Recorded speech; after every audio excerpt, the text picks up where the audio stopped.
ನಮಸ್ಕಾರ ಬಂಧುಗಳೇ, ಇವತ್ತು ಶ್ರಾವಣ ಮಾಸದ ಮೊದಲ ದಿನ.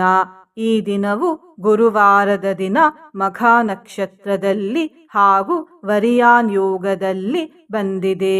ಇಂದು ನಾವು ಶ್ರೀ ಗುರುಸ್ತುತಿಯನ್ನು ಪಾರಾಯಣ ಮಾಡಿದ್ದೇವೆ. ಈ ಮಂತ್ರವನ್ನು ಇಂದು ಶ್ರದ್ಧಾಭಕ್ತಿಯಿಂದ ಪೂರ್ತಿ 108 ಬಾರಿ ಪಾರಾಯಣ ಅಥವಾ ಶ್ರವಣ ಮಾಡಿದರೆ ಈ ಮಾಸವಿಡೀ ಸಮಸ್ತ ಸನ್ಮಂಗಳ ಫಲಗಳೇ ಪ್ರಾಪ್ತಿಯಾಗುತ್ತವೆ.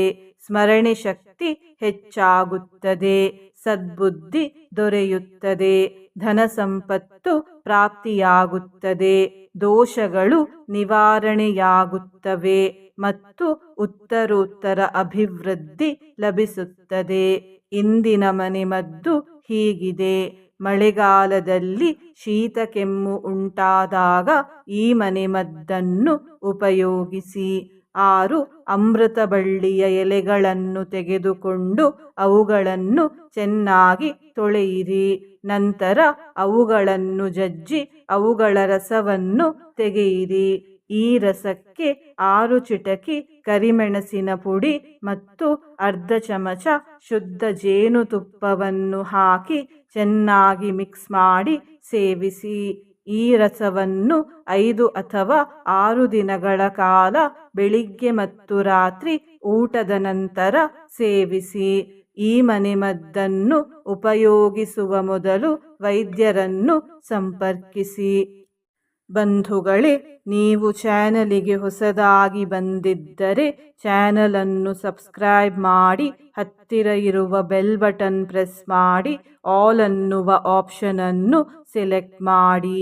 ನೀವು ಸಬ್ಸ್ಕ್ರೈಬ್ ಮಾಡಿದರೆ ನಮಗೂ ಇನ್ನೂ ಹೆಚ್ಚು ವಿಡಿಯೋ ಮಾಡಲು ಸ್ಫೂರ್ತಿ ಸಿಗುತ್ತದೆ ಮತ್ತು ನಿಮಗೂ ನಮ್ಮ ಹೊಸ ವಿಡಿಯೋ ಅಪ್ಲೋಡ್ ಆದ ತಕ್ಷಣವೇ ಸಿಗುತ್ತದೆ.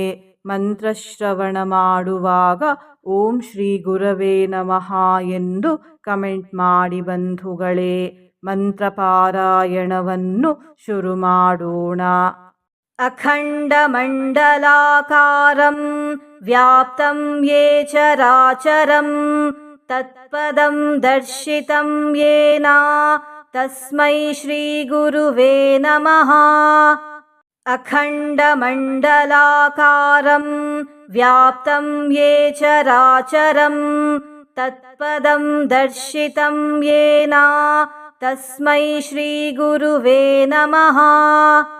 ಅಖಂಡ ಮಂಡಲಾಕಾರಂ ವ್ಯಾಪ್ತಂ ಯೇ ಚರಾಚರಂ ತತ್ಪದಂ ದರ್ಶಿತಂ ಯೇನ ತಸ್ಮೈ ಶ್ರೀ ಗುರುವೇ ನಮಃ. ಅಖಂಡ ಮಂಡಲಾಕಾರಂ ವ್ಯಾಪ್ತಂ ಯೇ ಚರಾಚರಂ ತತ್ಪದಂ ದರ್ಶಿತಂ ಯೇನ ತಸ್ಮೈ ಶ್ರೀ ಗುರುವೇ ನಮಃ. ಅಖಂಡ ಮಂಡಲಾಕಾರಂ ವ್ಯಾಪ್ತಂ ಯೇ ಚರಾಚರಂ ತತ್ಪದಂ ದರ್ಶಿತಂ ಯೇನ ತಸ್ಮೈ ಶ್ರೀ ಗುರುವೇ ನಮಃ. ಅಖಂಡ ಮಂಡಲಾಕಾರಂ ವ್ಯಾಪ್ತಂ ಯೇ ಚರಾಚರಂ ತತ್ಪದಂ ದರ್ಶಿತಂ ಯೇನ ತಸ್ಮೈ ಶ್ರೀ ಗುರುವೇ ನಮಃ. ಅಖಂಡ ಮಂಡಲಾಕಾರಂ ವ್ಯಾಪ್ತಂ ಯೇ ಚರಾಚರಂ ತತ್ಪದಂ ದರ್ಶಿತಂ ಯೇನ ತಸ್ಮೈ ಶ್ರೀ ಗುರುವೇ ನಮಃ. ಅಖಂಡ ಮಂಡಲಾಕಾರಂ ವ್ಯಾಪ್ತಂ ಯೇ ಚರಾಚರಂ ತತ್ಪದಂ ದರ್ಶಿತಂ ಯೇನ ತಸ್ಮೈ ಶ್ರೀ ಗುರುವೇ ನಮಃ. ಅಖಂಡ ಮಂಡಲಾಕಾರಂ ವ್ಯಾಪ್ತಂ ಯೇ ಚರಾಚರಂ ತತ್ಪದಂ ದರ್ಶಿತಂ ಯೇನ ತಸ್ಮೈ ಶ್ರೀ ಗುರುವೇ ನಮಃ. ಅಖಂಡ ಮಂಡಲಾಕಾರಂ ವ್ಯಾಪ್ತಂ ಯೇ ಚರಾಚರಂ ತತ್ಪದಂ ದರ್ಶಿತಂ ಯೇನ ತಸ್ಮೈ ಶ್ರೀ ಗುರುವೇ ನಮಃ. ಅಖಂಡ ಮಂಡಲಾಕಾರಂ ವ್ಯಾಪ್ತಂ ಯೇ ಚರಾಚರಂ तत्पदं दर्शितं येन तस्मै श्रीगुरुवे नमः। अखण्डमण्डलाकारं व्याप्तं ये चराचरं तत्पदं दर्शितं येन तस्मै श्रीगुरुवे नमः। अखण्डमण्डलाकारं व्याप्तं ये चराचरं तत्पदं दर्शितं येन तस्मै श्रीगुरुवे नमः। अखण्डमण्डलाकारं व्याप्तं ये चराचरं तत्पदं दर्शितं येन तस्मै श्रीगुरुवे नमः। अखण्डमण्डलाकारं व्याप्तं ये चराचरं तत्पदं दर्शितं येन तस्मै श्रीगुरुवे नमः। अखण्डमण्डलाकारं व्याप्तं ये चराचरं तत्पदं दर्शितं येन तस्मै श्रीगुरुवे नमः। अखण्डमण्डलाकारं व्याप्तं ये चराचरं तत्पदं दर्शितं येन तस्मै श्रीगुरुवे नमः। अखण्डमण्डलाकारं व्याप्तं ये चराचरं तत्पदं दर्शितं येन तस्मै श्रीगुरुवे नमः। अखण्डमण्डलाकारं व्याप्तं ये चराचरं तत्पदं दर्शितं येन तस्मै श्रीगुरुवे नमः। अखण्डमण्डलाकारं व्याप्तं ये चराचरं तत्पदं दर्शितं येन तस्मै श्रीगुरुवे नमः। अखण्डमण्डलाकारं व्याप्तं ये चराचरं तत्पदं दर्शितं येन तस्मै श्रीगुरुवे नमः। अखण्डमण्डलाकारं व्याप्तं ये चराचरं तत्पदं दर्शितं येन तस्मै श्रीगुरुवे नमः। अखण्डमण्डलाकारं व्याप्तं ये चराचरं तत्पदं दर्शितं येन तस्मै श्रीगुरुवे नमः। अखण्डमण्डलाकारं व्याप्तं ये चराचरं तत्पदं दर्शितं येन तस्मै श्रीगुरुवे नमः। अखण्डमण्डलाकारं व्याप्तं ये चराचरं तत्पदं दर्शितं येन तस्मै श्रीगुरुवे नमः। अखण्डमण्डलाकारं व्याप्तं ये चराचरं तत्पदं दर्शितं येन तस्मै श्रीगुरुवे नमः। अखण्डमण्डलाकारं व्याप्तं ये चराचरं तत्पदं दर्शितं येन तस्मै श्रीगुरुवे नमः। अखण्डमण्डलाकारं व्याप्तं ये चराचरं तत्पदं दर्शितं येन तस्मै श्रीगुरुवे नमः। अखण्डमण्डलाकारं व्याप्तं ये चराचरं तत्पदं दर्शितं येन तस्मै श्रीगुरुवे नमः। अखण्डमण्डलाकारं व्याप्तं ये चराचरं तत्पदं दर्शितं येन तस्मै श्रीगुरुवे नमः। अखण्डमण्डलाकारं व्याप्तं ये चराचरं तत्पदं दर्शितं येन तस्मै श्रीगुरुवे नमः। अखण्डमण्डलाकारं व्याप्तं ये चराचरं तत्पदं दर्शितं येन तस्मै श्रीगुरुवे नमः। अखण्डमण्डलाकारं व्याप्तं ये चराचरं तत्पदं दर्शितं येन तस्मै श्रीगुरुवे नमः।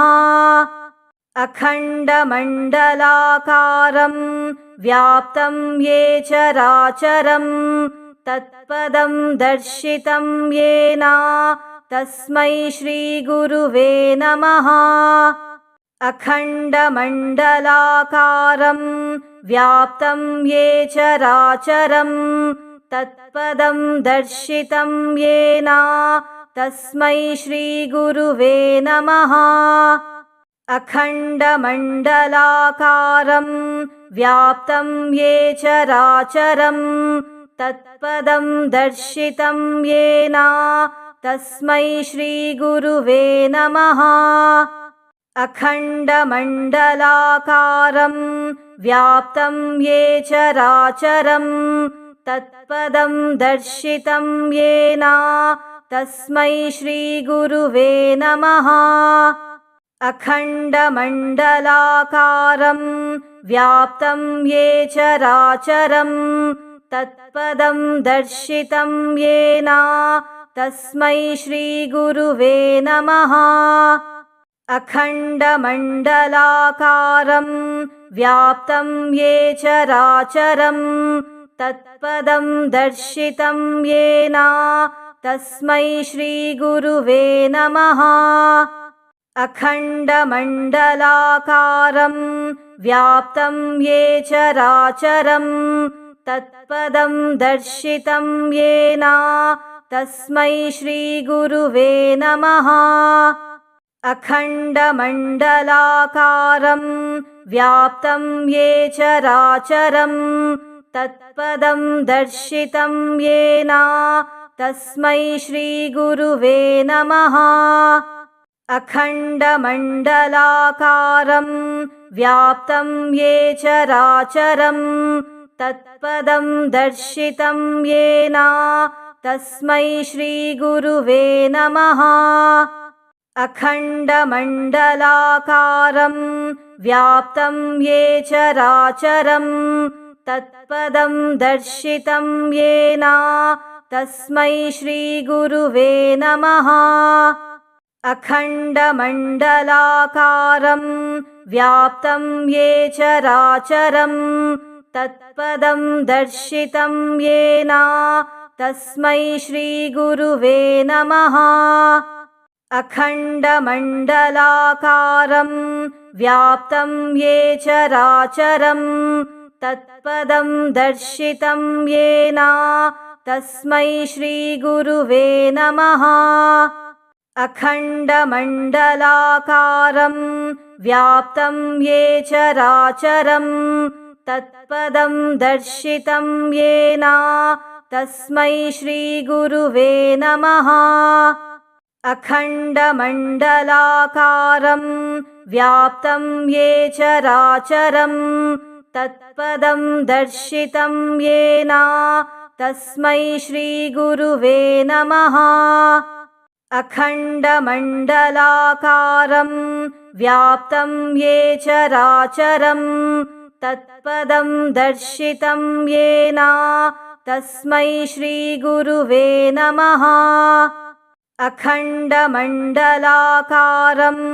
व्याप्तं ये चराचरं तत्पदं दर्शितं येन तस्मै श्रीगुरुवे नमः। अखण्डमण्डलाकारं व्याप्तं ये चराचरं तत्पदं दर्शितं येन तस्मै श्रीगुरुवे नमः। अखण्डमण्डलाकारं व्याप्तं ये चराचरं तत्पदं दर्शितं येन तस्मै श्रीगुरुवे नमः। अखण्डमण्डलाकारं व्याप्तं येन चराचरं तत्पदं दर्शितं येन तस्मै श्रीगुरुवे नमः। अखण्डमण्डलाकारं व्याप्तं येन चराचरं तत्पदं दर्शितं येन तस्मै श्रीगुरुवे नमः। अखण्डमण्डलाकारं व्याप्तं येन चराचरं तत्पदं दर्शितं येन तस्मै श्रीगुरुवे नमः। अखण्डमण्डलाकारं व्याप्तं येन चराचरं तत्पदं दर्शितं येन तस्मै श्रीगुरुवे नमः। अखण्डमण्डलाकारं व्याप्तं येन चराचरं तत्पदं दर्शितं येन तस्मै श्रीगुरुवे नमः।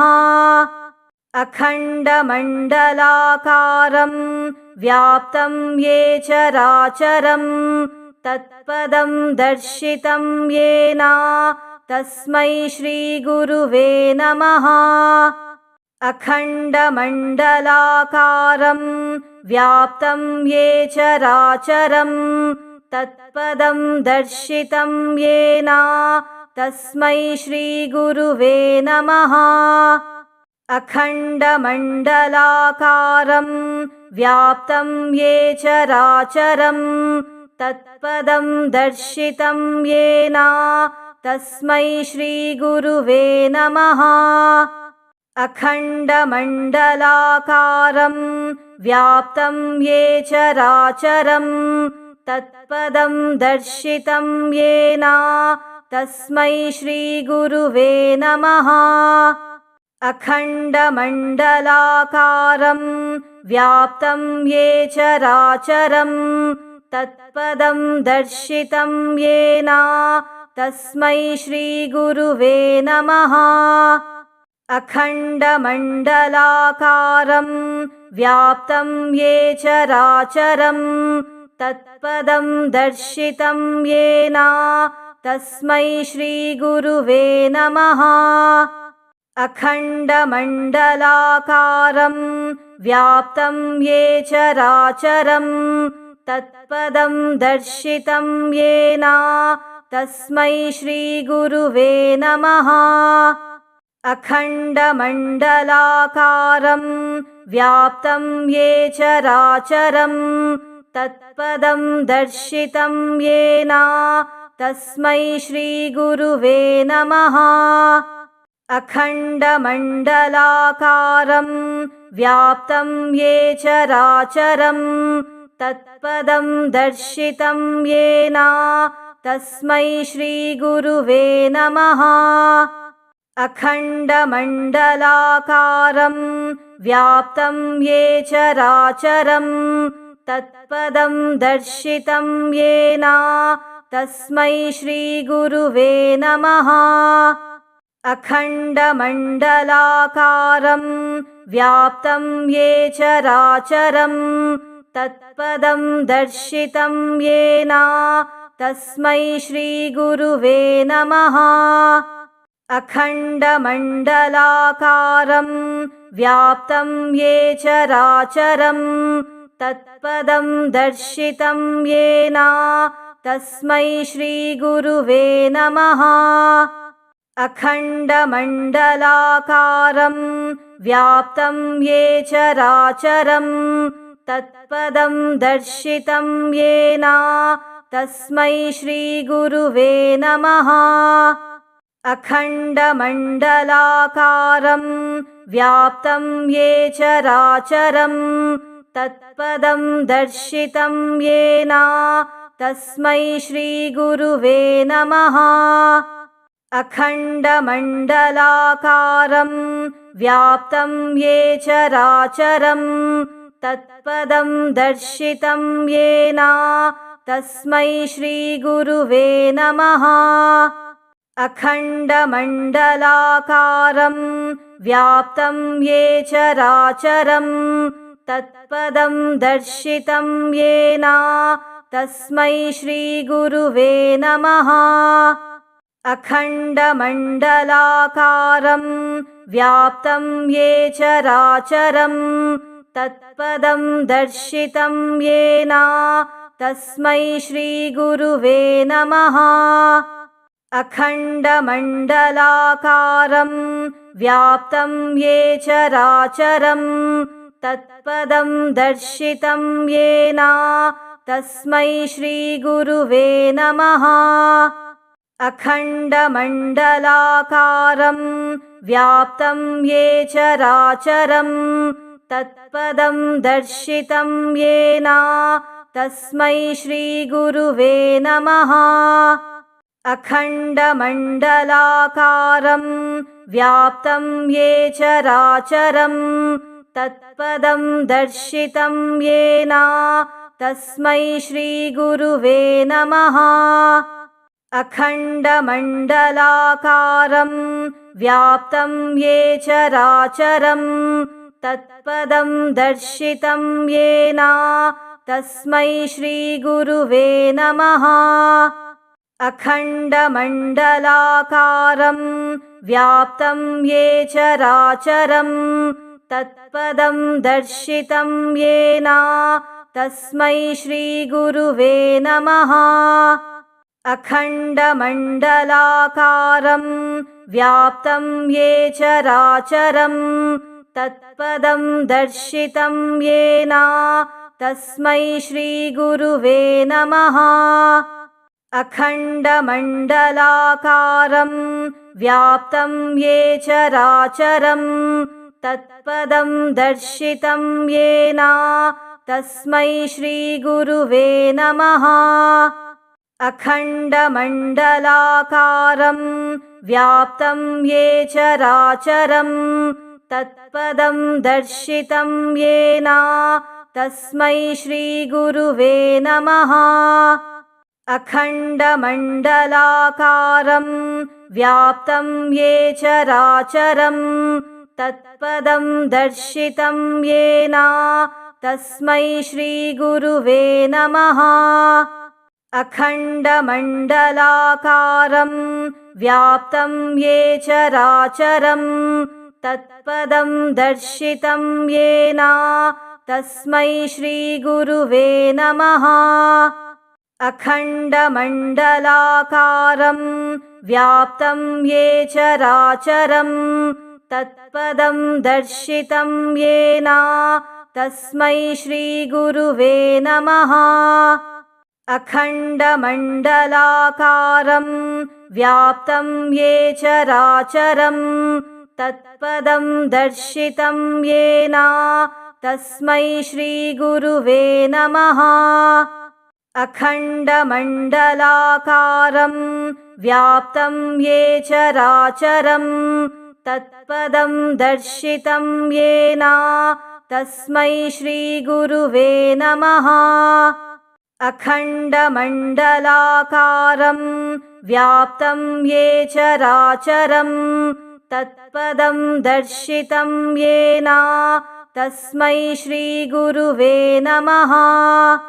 अखण्डमण्डलाकारं व्याप्तं ये चराचरं तत्पदं दर्शितं येन तस्मै श्रीगुरुवे नमः।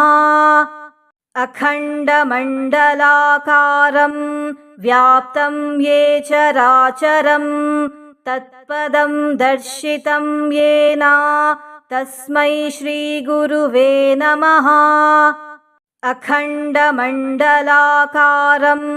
व्याप्तं ये चराचरं तत्पदं दर्शितं येन तस्मै श्रीगुरुवे नमः। अखण्डमण्डलाकारं व्याप्तं ये चराचरं तत्पदं दर्शितं येन तस्मै श्रीगुरुवे नमः।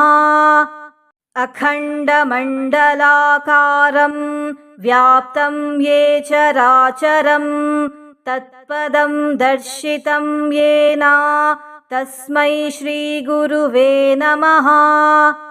अखण्डमण्डलाकारं व्याप्तं ये चराचरं तत्पदं दर्शितं येन तस्मै श्रीगुरुवे नमः। अखण्डमण्डलाकारं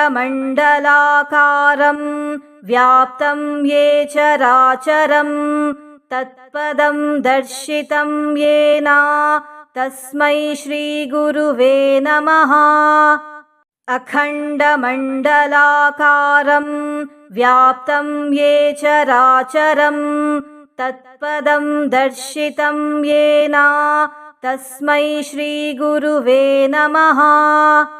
अखण्डमण्डलाकारं व्याप्तं ये चराचरं तत्पदं दर्शितं येन तस्मै श्रीगुरुवे नमः।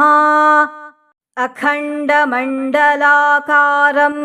व्याप्तं ये चराचरं तत्पदं दर्शितं येन तस्मै श्रीगुरुवे नमः। अखण्डमण्डलाकारं व्याप्तं ये चराचरं तत्पदं दर्शितं येन तस्मै श्रीगुरुवे नमः। अखण्डमण्डलाकारं व्याप्तं ये चराचरं तत्पदं दर्शितं येन तस्मै श्रीगुरुवे नमः। अखण्डमण्डलाकारं व्याप्तं ये चराचरं तत्पदं दर्शितं येन तस्मै श्रीगुरुवे नमः। अखण्डमण्डलाकारं व्याप्तं ये चराचरं तत्पदं दर्शितं येन तस्मै श्रीगुरुवे नमः। अखण्डमण्डलाकारं व्याप्तं ये चराचरं तत्पदं दर्शितं येन तस्मै श्रीगुरुवे नमः। अखण्डमण्डलाकारं व्याप्तं ये चराचरं तत्पदं दर्शितं येन तस्मै श्रीगुरुवे नमः। अखण्डमण्डलाकारं व्याप्तं ये चराचरं तत्पदं दर्शितं येन तस्मै श्रीगुरुवे नमः। अखण्डमण्डलाकारं व्याप्तं ये चराचरं तत्पदं दर्शितं येन तस्मै श्रीगुरुवे नमः। अखण्डमण्डलाकारं